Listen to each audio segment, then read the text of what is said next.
group controlling our government, our educational system, agriculture, and media are also in control of our free enterprise. Free enterprise is our economic system or our means of production, privately owned and operated for personal benefit. Free enterprise cannot legally be taxed unless it volunteers itself. The reason why income tax seems inescapable is because most every job on the planet requires you to sign a number of documents with fancy wording stating that you are agreeing to be a representative of a corporation or entity.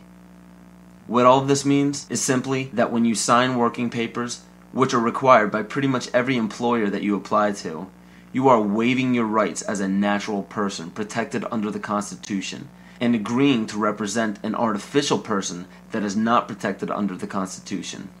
It's difficult to avoid because if you do not sign the document waiving your rights, you won't get the job.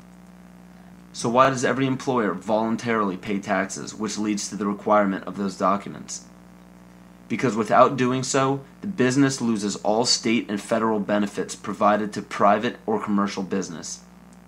And furthermore, most people simply accept the mistruth that income tax is required by law without investigating it. When your name is presented on a document with the first letter of your first and last name capitalized, it represents capitis diminutia minima, which occurs when a man's family relations alone were changed. It's a minimal loss of rights.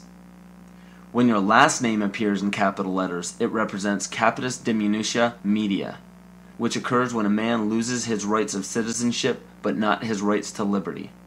This means you can be fined and penalized but not enslaved or imprisoned.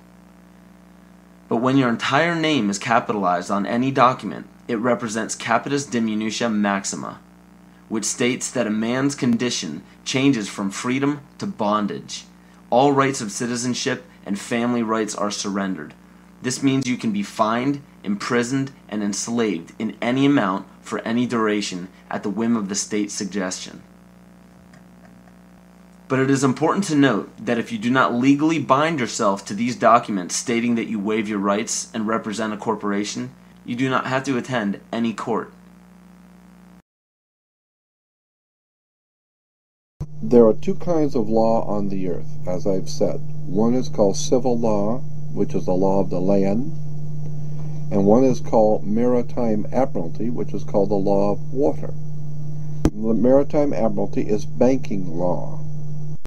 So consequently, the corporation and government and people who want to control you, they create a second you, and that second you that they control, that they created, is all capital letters. Check it out. Anytime you get a bill, you get a lawsuit, you get a fine, a ticket, somebody sends you a bill from the Department of Water and Power, check it out on your driver's license, on your Social Security card, on your insurance cards.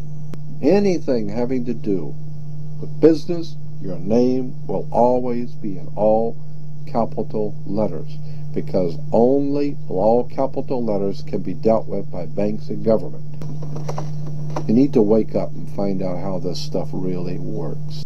Because once you understand that you don't need to submit yourself as an American to a British commercial venture called courts.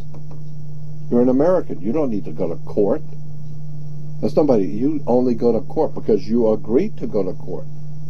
When they send you a subpoena to court or a summons to court, and they've sent you something, you look at it and say, hey, Jack, that's not me. That's in all capital letters. All capital letters is a corporation.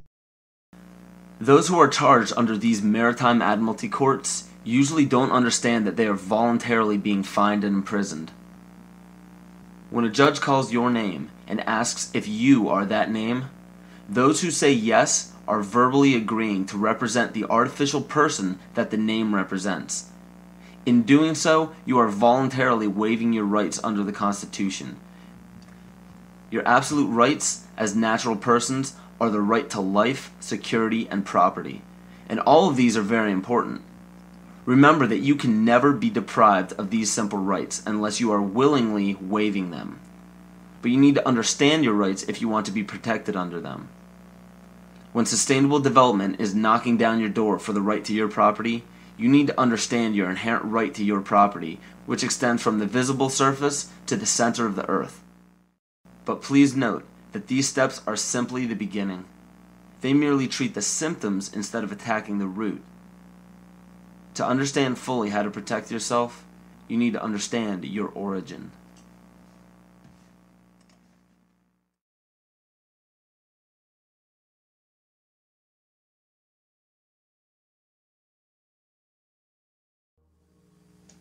The true history of this planet has been stifled from the top down.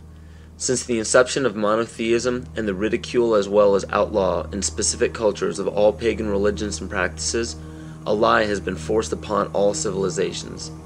You have to wonder why powerful empires were threatened enough by paganism to make the practice of such religions punishable by death.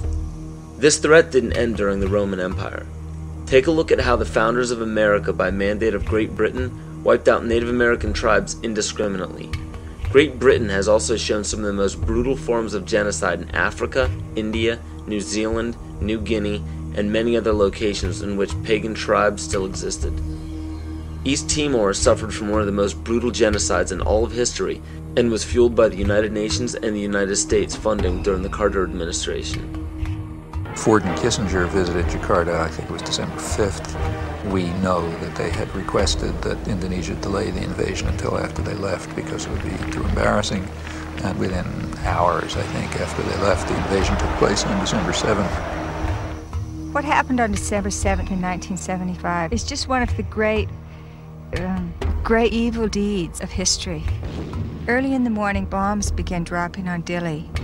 The number of troops that invaded Dili that day almost outnumbered the entire population of the town. And for 2 or 3 weeks, they just killed people.